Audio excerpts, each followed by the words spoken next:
Welcome back to your training at Best Choice Training for your level 2. Before we move on to unit 2, please ensure that you have sent all your evidence and completed all the work for unit 1 and sent over to your assessor, please. So today we are going to be looking at unit 2, and this is for the principles of professional behaviours. In the last session, you were here to complete the Pearson BTEC Level 2 Certificate in Principles of Business Administration. And the last session, you completed Principles of Working in Business Administration. And hopefully, this is where you completed the Unit 1 assessment workbook. Well done. Okay, so what you need to do now is please reflect on what you learned from the last session. And you have 15 minutes to discuss in pairs or individually or in small groups what you learnt from the last session. So if you pause this video, set yourself a timer for 15 minutes and write down everything that you learnt from the last video. You can use this work as well as your evidence for unit 2.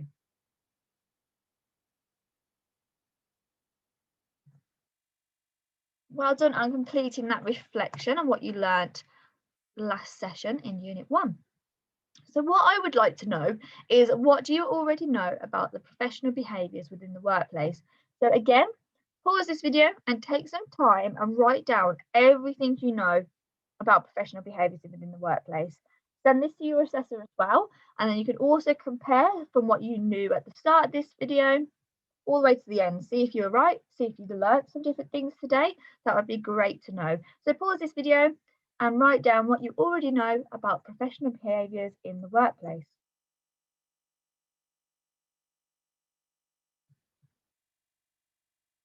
Brilliant, well done. So today your session aims and objectives are to be able to describe the features of a professional behaviours in the workplace. You'll be able to explain why professional behaviours is required in the workplace, and you'll be able to explain the importance of individuals taking responsibility for their work. You will be able to identify legal and regulatory requirements for professional behaviours, and you'll be able to describe the personal qualities required of an individual in the workplace, and you'll be able to describe how to act professionally in the workplace, and describe how individuals can develop professional behaviours in the workplace. Okay, so we are first going to look at describing the features of professional behaviours in the workplace.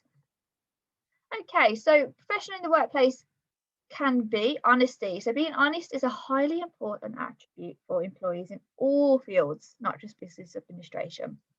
When you are honest, people will trust you more. Also, when you're honest, you'll gain respect. So always remember that respect is earned. If you're a leader and your people have seen you respect other people regardless of hierarchy or status, the more they will respect you. Meetings. So never be late for any kind of meetings and don't show up unprepared. Do not talk when somebody else is talking and ask questions only where necessary. Communication. So to be mindful of how you talk to your colleagues and most especially to your boss. Make sure that you send the right message by watching the tone of your words in written emails and letters. This is highly important because they can be misconstrued within written words. Different professional behaviours in the workplace then. So time management. Avoid arriving late for work and make sure you follow the break schedules. Practice allocating the right time to finish your workload for the day before going home. Integrity. Act ethically and always do the right thing. Don't hesitate to report misconduct and other violations of the company policies. There should always be a whistleblowing policy within your workplace. So when you do start work, please have a look into this whistleblowing policy. This will help with this.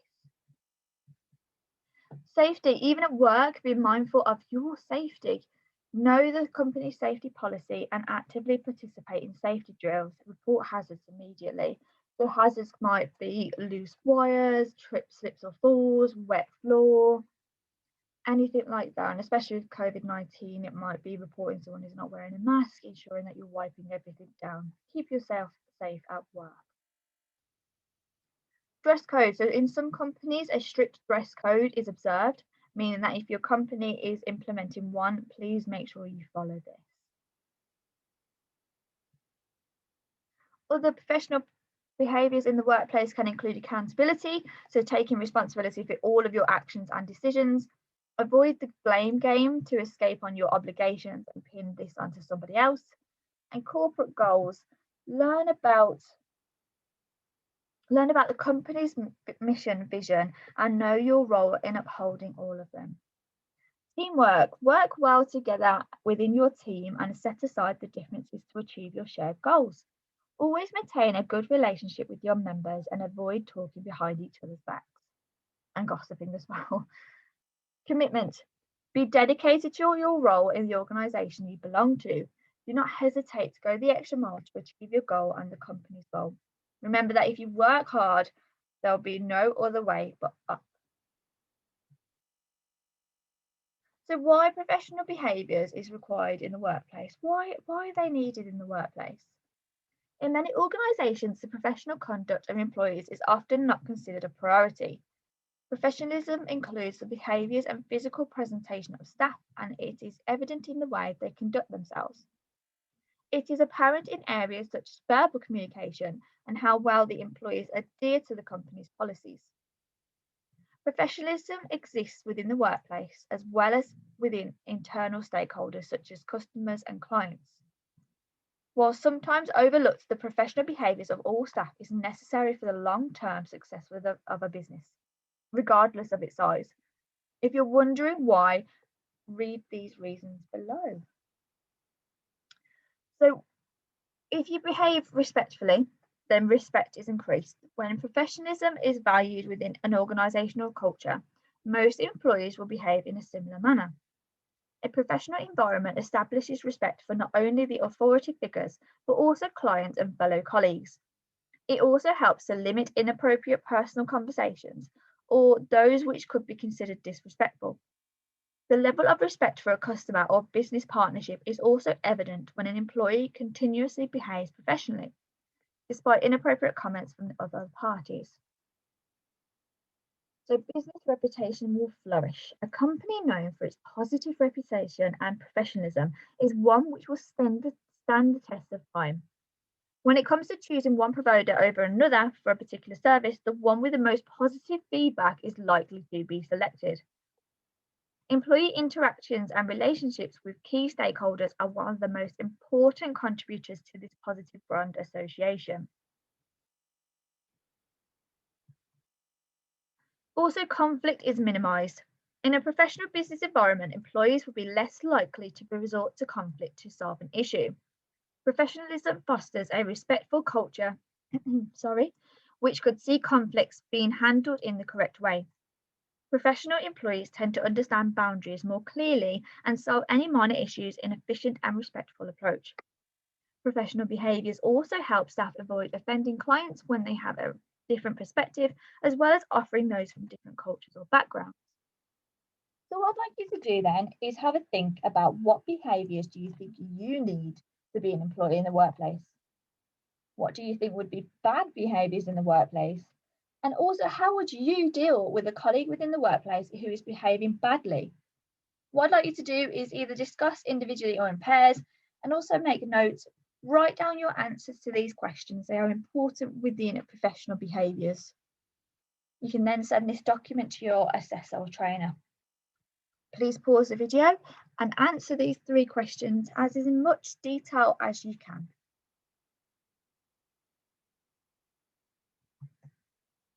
Well done on answering those questions. That is brilliant. I'm really liking your engagement with this. So what we're going to do now is explain the importance of individuals that take responsibility for their own work. Responsibility drives business results. Responsible workers are more engaged and hold themselves accountable to deliver these results. Responsible leaders create environments which cultivate high-performance teams in which deliver business results. Leaders who cultivate responsibility within their teams will see returns in the form of more engaged team members, and they are actively looking for ways to deliver stronger results. Workplace responsibility, as in executing your job duties or following HR guidelines, is important because it leads to a functioning business and a safe and compliant working environment. So now we're going to explain the importance of individuals taking responsibility for their own work. Personal responsibility in the workplace is important because it's a major component of your personal character that gets tested every day. Every choice you make shows the world an image of the kind of person that you are. Over time, those images layer together, and the resulting composition is your character perceived by others. How you shape that character is up to you, and you do it slowly over time and through your thoughts and actions. Doing your job and how you do your job are two different things, and personal responsibility is the main component there. As a worker, fulfilling your job duties is one thing, but investing yourself in your work and holding yourself accountable to deliver your best results transforms the work you do and how your performance is perceived. As a leader, make it your personal responsibility to connect with, motivate, and inspire your team. Hold yourself accountable and go the extra mile to lead by example. You can practice responsibility every day by thinking about your actions and responses and taking accountability for the consequences of your choices, whether these may be good or bad. Being responsible is not always enjoyable and is not always easy. Workplace responsibility is usually a condition of employment, but personal responsibility is a choice. Make a habit to make choices that align with your core values. Responsibility is a skill that you learn by practicing. Here are some ways to practice being personally responsible in the workplace. Know your job, do it and do it well. It sounds really simple, but this goes a long way in showing a base level of responsibility. Consider your choices when responding. Do you have a corporate obligation or responsibility to act in a certain way? If the choice you are making draws upon personal ethics, choose in ways that promote the development of your personal character. As a business leader, look for ways to inspire your team to take personal responsibility in their roles. And be willing to make difficult decisions even when the right choice is not always the easy choice. Code of conducts in the workplace. So these code of conduct state that the rules, values, and ethic principles and vision of your business. Having a code of conduct in your workplace provides staff with clear standards and expectations of how to do their job. It is important for staff to understand and agree to your code of conduct, as their compliance with the code helps build their business reputation. Your code of conduct should be followed whenever employees are working for or representing your business.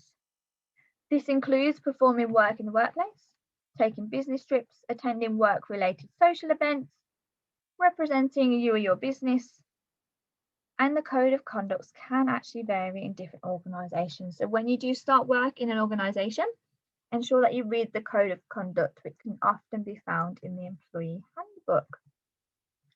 So the employee handbook, sometimes it's also known as employee manual, staff handbook, or company policy manual, is given to the employees by an employer.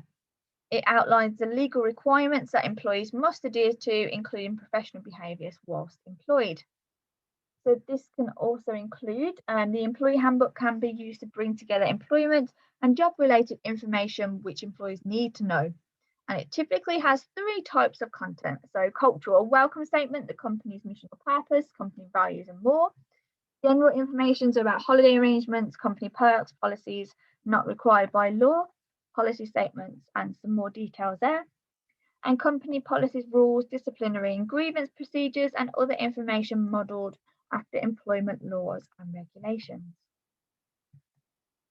We're now going to identify legal and regulatory requirements for professional behaviours, and these include the Equality and Diversity Act. So discrimination against employees is covered by the Equality Act 2010, as well as not undermining employee morale. Legal discrimination can lead to employee grievances. You also have employment law, and it covers a vast range of different things here, from employment contracts to dismissal and everything in between. Many businesses find it worthwhile to use an employment lawyer or employment law service to help ensure that they stay within the law. The Data Protection Act 2018 is a United Kingdom Act of Parliament which updates data protection laws in the UK. It is a national law which complements the European Union's General Data Protection Regulations and also replaces the Data Protection Act 1998. An internet usage policy provides employees with the rules and guidelines about appropriate use of company equipment, network, and internet access. So this will also include social media, not being on social media when you're in the workplace, and ensuring that you don't post anything on social media about the company or anything private. So that can also fall under the Data Protection Act. Okay, we are going to take a quick break from all these legislations and professional behaviours. And what I'd like you to do is pause the video once all these questions are on your screen and answer all these maths questions just to get you thinking. Okay, so when they are all on screen, brilliant, pause this video and take time to answer these questions, see how quickly you can do them.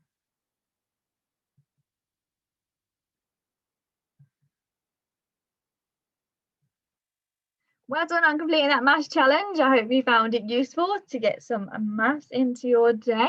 So now we're going to move on to describing the personal qualities required of an individual within the workplace. So skills and characteristics of a good employee.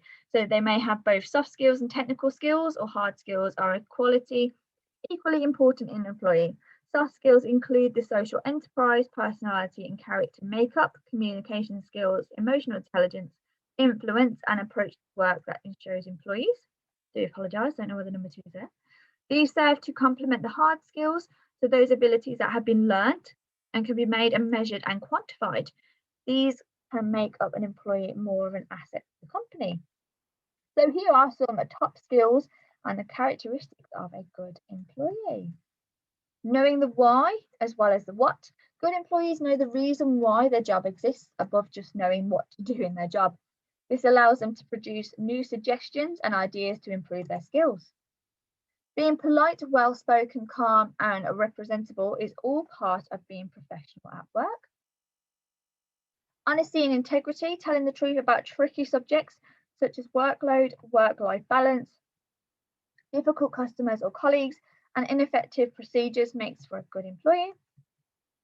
Employees who bring innovative ideas and suggestions forward that will impact positively are an asset to the company. Problem-solving abilities, employees who work hard on something until it is solved or complete and who bring their best efforts to solve problems are considered good employees, well, considered excellent employees. When employees have a clear personal career plan or goal in mind, they're not under the assumption that their employer will drive their career for them, so they strive for advancement. Dependability, reliability, and responsibility. Employees who take up responsibility for their actions are dependable. They arrive on time and they do what they say they're going to do and don't let others in their team bring them down. They are highly valued employees. Good employees address and resolve conflict maturely rather than trying to avoid it or gossiping or falling out with other colleagues, and by maintaining respect for those involved and not placing the blame and not accusing just to keep the peace. Positive attitudes. So these employees who bring positive attitudes to work and have a positive impact on those around them, and they also improve the energy in the team.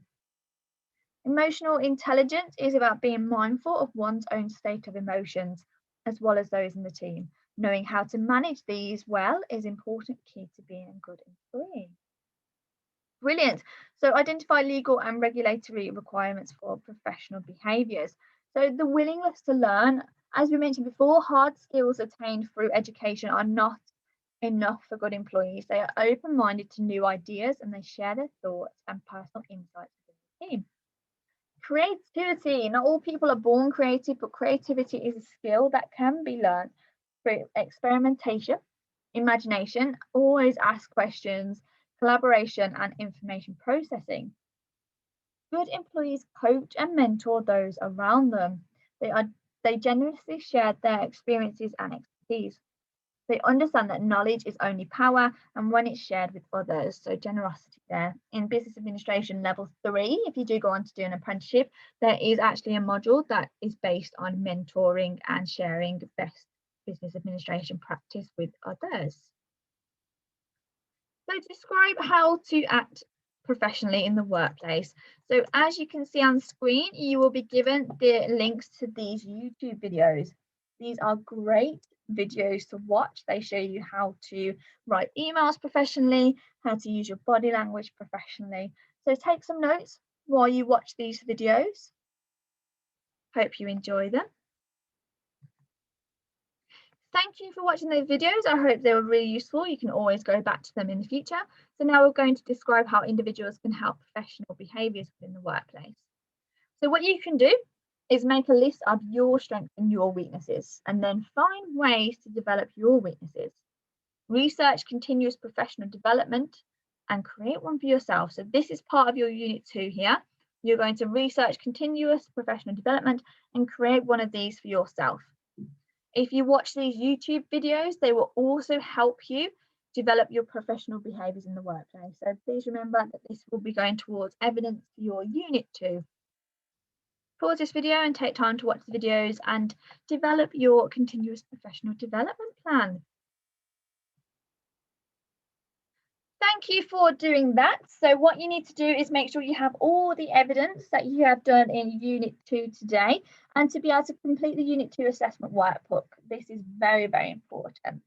In the next session, you'll be focusing on Unit 3, and these are principles of providing administration services. So please email any work over to tracyturner@bestchoicetraining.co.uk. It was great spending time with you today to complete Unit 2, and I look forward to seeing you in the next session, which will be focusing on Unit 3 there.